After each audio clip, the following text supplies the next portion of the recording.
don't be mad at Caitlin Clark.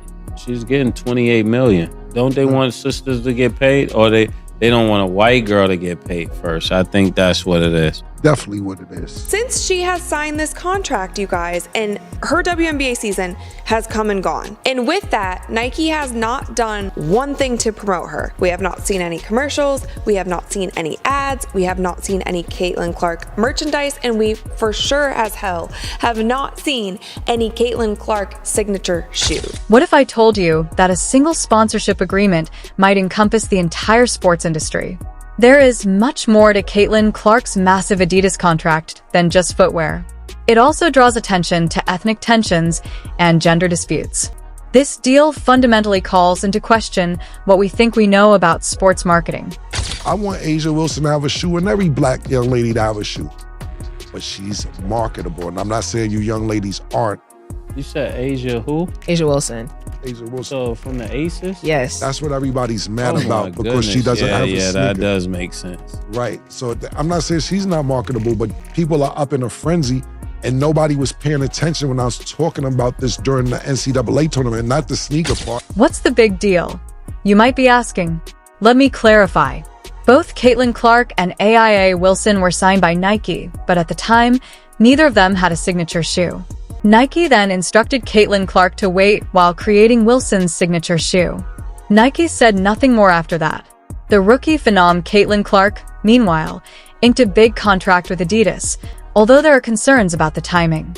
Conversely, A'ja Wilson, a multiple MVP winner, is about to start producing her own line of signature shoes.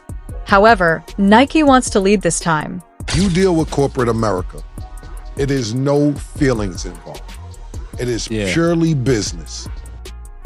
And a lot of people get emotional over race, over how good you are, over if this person's a better basketball player, football player, rapper, singer, whatever. It is all about business for corporations in corporate America. And it's all about, can you sell their product? However, since it involves more than just two participants, this is when things start to become really interesting. It concerns gender, race, and sports marketing's future.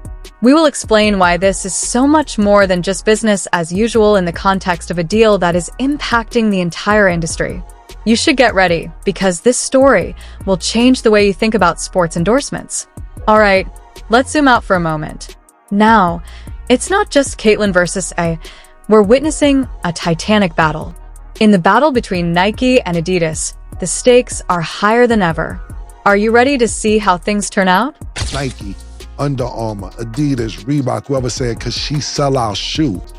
Could we sell our shoe? Because when you sit there and say, Caitlin Clark got $28 million, first of all, that equals $3.5 million a year if you do the division. By sticking to their tried-and-true strategy of endorsing well-known celebrities like A'ja Wilson, Nike has been playing it safe.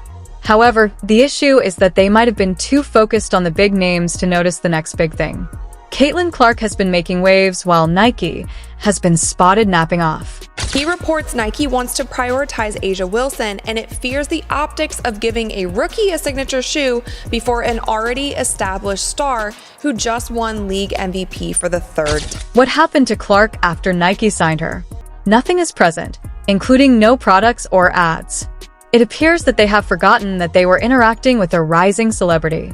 Additionally, in the realm of athletics, you are aware that if you take it easy, you will lose. Nike struck absolute gold when they signed Caitlin Clark to an 8-year, $28 million endorsement deal. So why in the world are they ignoring? Everyone is buzzing about the offer that Adidas made to Caitlin Clark. It's a declaration as well as a contract. Adidas claims to support women's sports and to believe in them themselves. Adidas saw what Nike was unable or unwilling to do. But this is when things start to get interesting. Clark is not only a skilled player, but also a game share. The WNBA has had a 400% boost in viewership since her debut. Is it not unbelievable that a single player is transforming the whole women's basketball landscape? Over 1 million people watch her games on average. So when she turned pro, several shoe companies were after her. Under Armour said she'd be the face of Curry brand, Adidas, and Nike.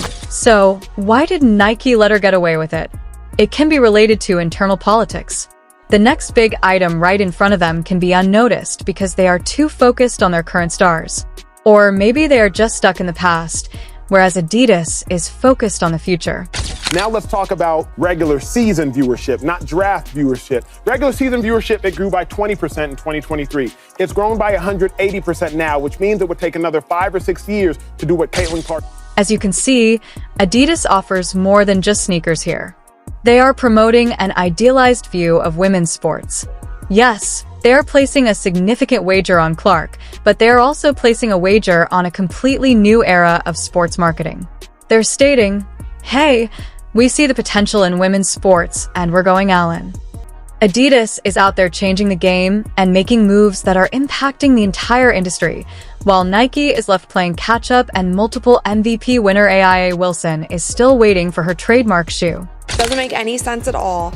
And playing the politics where, oh, we need to release Asia's shoe first. Well, no, it's not Caitlin's fault that you haven't done anything for Asia yet. And maybe think about, why haven't you released something for Asia yet?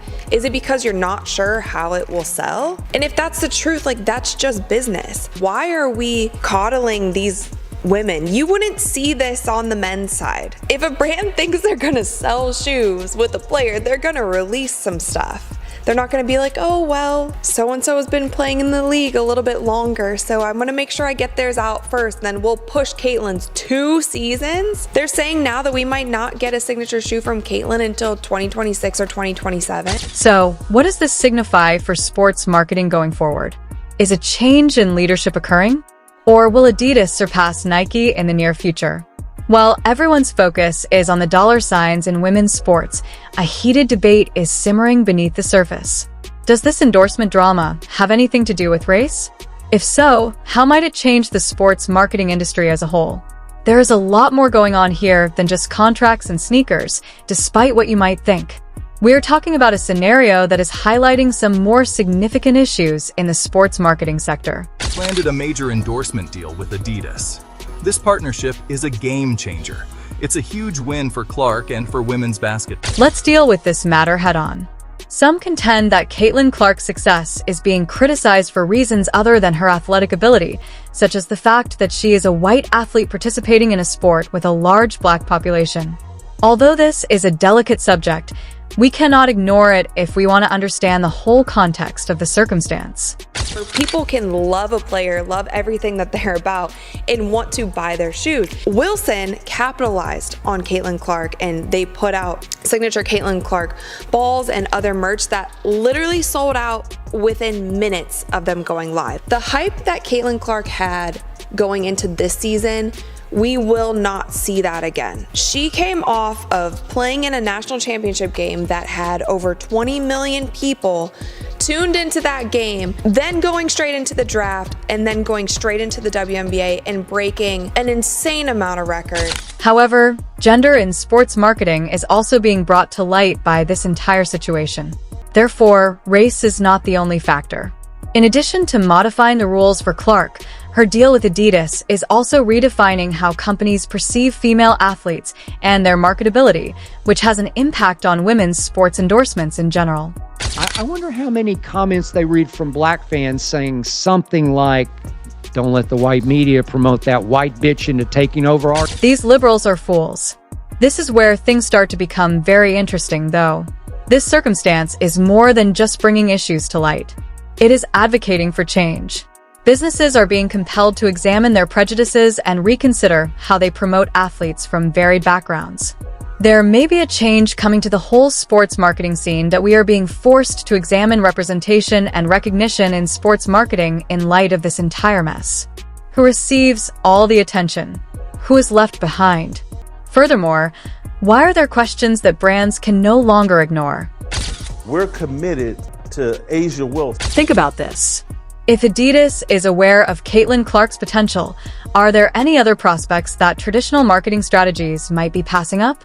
With companies starting to invest in a greater range of athletes and looking beyond the typical suspects, this might signal the start of a whole new age in sports endorsements. I appreciate you seeing my video. How impressive has Asia been this season? I think she's the greatest player in the game. I think she's one of the greatest players of all time, and we just need to stand down and recognize and pay homage. 24.0 points per game, 12.1 rebounds per game, and now 1,000 points in a single season. A'ja Wilson's stats are off the charts. So, what does this signify for sports marketing going forward? Is a change in leadership occurring? Or will Adidas surpass Nike in the near future? While everyone's focus is on the dollar signs in women's sports, a heated debate is simmering beneath the surface. Does this endorsement drama have anything to do with race? If so, how might it change the sports marketing industry as a whole? There is a lot more going on here than just contracts and sneakers, despite what you might think. We're talking about a scenario that is highlighting some more significant issues in the sports marketing sector. The biggest star in sports. It ain't happening. They're lying to themselves. They're delusional. Think about this. If Adidas is aware of Caitlin Clark's potential, are there any other prospects that traditional marketing strategies might be passing up? With companies starting to invest in a greater range of athletes and looking beyond the typical suspects, this might signal the start of a whole new age in sports endorsements. I appreciate you seeing my video.